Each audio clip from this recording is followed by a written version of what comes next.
If you really want to get the dirt on somebody, you call the ex-wife to the stand.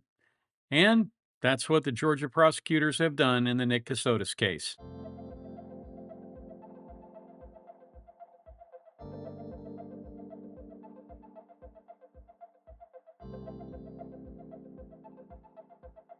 Here's what we're talking about today.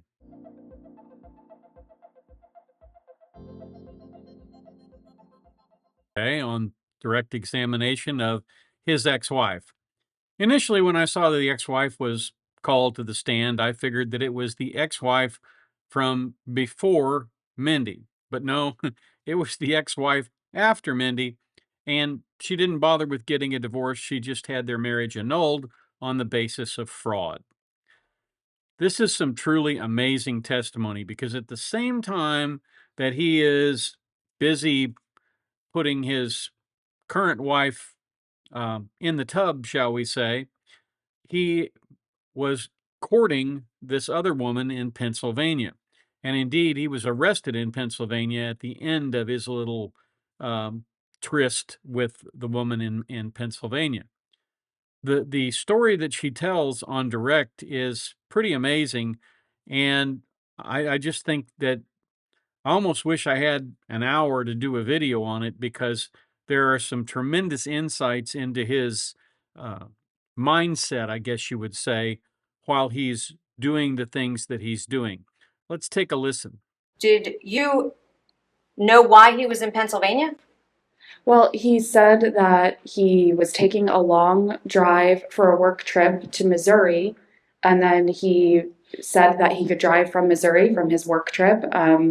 He said he was like working in legal compliance to Pennsylvania, and he also said that he would end up in Delaware because he was working on a big merger and acquisition, and they were having that in Delaware, which would be Delaware is very close to Pennsylvania. You know, it's a short drive away. Did you know where he lived at the time in December of He 2022? said he was living in Georgia. Okay, so it was your understanding he was going from Georgia to Missouri and then from Missouri down to Delaware and he'd stop by you. Yeah, I wouldn't say stop by because it's quite out of the way. He said yes, he was driving from Georgia to Missouri because he had something for work that he had to do. And he was driving because he had his dog with him, named Rusty, just a big dog. And I'm sorry, I don't know the breed. And then he said that he would love to meet me and he would drive since he was already on the road from Missouri to Pennsylvania. I did push back and say that's a big drive. I don't know. That's a lot. That's a lot of expectation. You know, it feels like when somebody drives that long of a distance and he paraphrasing here, he basically said, you don't, I'm gonna, drive out to see you, and I want to meet you, and if you don't like me, I'll just drive back. He made it very, he persisted, and made it very like low pressure from my point of view. You'll pardon me if that doesn't sound low pressure to me. It's kind of like, I'm coming. Whether you like it or not, I'm coming. But if you don't like me, I'll go away. I am amazed sometimes that people can't communicate clearly. If she didn't want to see him, she should have said, I don't want to see you. But apparently there was something in the communications that he had with her that was attractive to her. And so she agreed to meet him. And the rest, as they say, is history. But since this isn't a history course, let's let her tell us what happened from there. And at that point, would it be fair to say you had met him at the end of September? How long, I say met, online? Talked online. How long had it been since you started talking to him to when he came to your place? December 16th, approximately.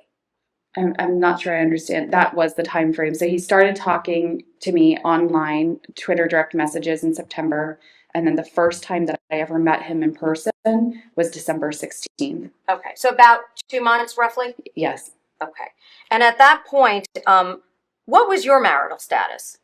I was separated. I'd already filed for divorce and moving from my marital home to my own home at that time. And I moved in November of 2022. Okay. And in that time, before you met Mr. Stark, Were you concerned that you had met him online? Yes, yes, I was. And I had, even asked him, about that and said that I was concerned because I was newly single and, living basically alone. And, he had provided some documentation to me, I think, to, kind of comfort me and assure me that, he was who he said he was. Spoiler alert, he wasn't who he said he was. His last name was Kassotis, not Stark, but this poor gal didn't know that. He sent selfies. He sent some other documents as well, just to verify his identity. And it did comfort me that I thought he was who he said he was. Okay. Did you ask for his driver's license? Yes, I did. Did he send it? Yes. Did you ask for something from his employment? I did at one point, but I did not ask for that then. I asked for that later. Yeah. Did you ultimately receive both the driver's license and his employment verification, for lack of a better way to phrase that? Yes, I received a copy of his driver's license, which said Nicholas Stark on it, like a photocopy. I received an employment verification letter from the company he said he was working at. Should I say the other things that I received Let's to just stop verify? there for a moment. Okay. I'm going to approach Your Honor, if that's okay, and show the witness what I have physically marked as 1.84 and 1.86. I'm going to show them on the teleprompter after, but you will have a copy here. You'll be able to also see them on the screen. Should I look at them? Yes, please do. Okay. Do you recognize 1.84, the first document I handed you? Yes. What do you recognize that to be? This would be the employment verification letter from the company he said he was working at. Okay. And is that a exact duplicate of the document that you received? Just a copy? I believe so, yes. At this time, I'd seek to tender 1.84. No objections. And 1.86, the next document in your hand, do you recognize? Yes. What do you recognize that to be? This is a photocopy of his driver's license, which says Nicholas Stark on it. Now, you're probably wondering how he was able to get a driver's license under the name of Nicholas Stark. I'm not certain, perhaps that will be revealed later on, but it really is not as difficult as they make it sound. The idea of having everybody's social security number and other things as sort of backstops for driver's license and that sort of thing is a good idea, but it's fairly easy to go to the Social Security death registry, pull out a social security number, and essentially start using it without really any difficulty at all. And it's easily strike that. Usually with a couple of computer programs, you can gen up a social security card that looks like the real thing because there's all kinds of images of social security cards out there. You gen up one of those, you put that on there, you go down to the Social Security Administration, strike that. You go down to the DMV with that and a falsified birth certificate that you have gotten a fake notary stamp upon. You turn that in and you get your driver's license because they get driver's license requests from out of state people all the time and they can't verify every document. So, for the most part, they don't verify any of the documents. If it looks on its face like a birth certificate and it looks on its face like a social security card, that's what they use. Now, will a computer later on realize that that's not the right guy, that it's a different guy? Probably.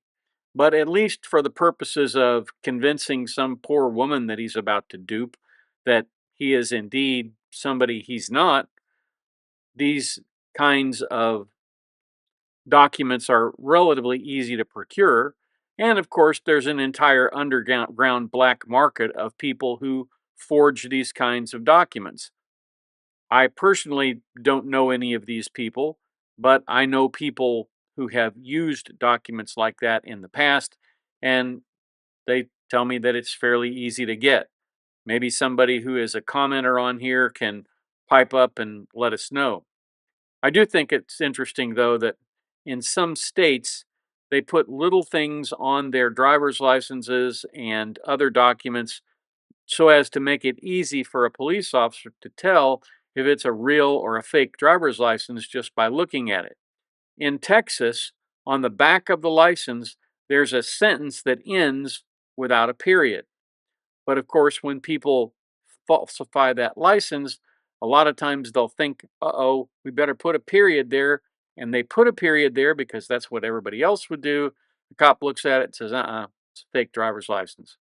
So there are ways that the states are trying to combat that, but not all of them are particularly effective. But at any rate, I find it amazing that he went to all the trouble of giving this lady an employment verification letter and a copy of a false driver's license, basically in order to seduce her. Okay. And what state is that from? Georgia. And do you recognize that to be the document that he sent you of his driver's license? Yes. At this time, I'd seek to tender 1.86 as well. Any objection? It is admitted. You can hold it right there. Oh, At okay. this time, Your Honor, I'd like to publish 0.84. Okay. Does that reference a company name of APIS? APIS? Yes. And if I scroll to the bottom here, does it indicate also when Mr. Stark began working? Does it also indicate to you an email address at the very bottom where you could contact if there were questions? Yes. And what was the at portion of that? apislimited.com. Now, as bad as all of that is, it actually gets worse for Nick in that the Twitter messages that he sent to this woman while he was trying to romance her make all kinds of claims that, when you think about what actually happened to Mindy, really make him look like a complete cad. And that may be the easiest way or the kindest way, I guess, to refer to him. He is pulling on all the heartstrings, and it's manipulation, and really, if you get right down to it, it's emotional abuse. But take a listen to this. It's pretty amazing. I'm now going to open and publish Exhibit 1.93, slide 1. Would it be fair to say that that's what you have in front of you is 1.93? Yes. I'm going to scroll in here. See the name of the tweet that was sent from to you? Yeah. Is that what you were referring to earlier, September 1st speaking with Stark? That's correct. Okay. And sort of an announcement, public page about you selling the books? Correct. Okay. And as a result, is that why or when you received rather the response from Mr. Stark concerning the purchase of the books that you were selling? Yes. So what he's done here is he took like my public tweet and he kind of like quote tweeted in a message and then wrote his message beneath it. Yep. Would that be the message that he sent to you? Yes. And when was that? September 24th. Post that he sent to you.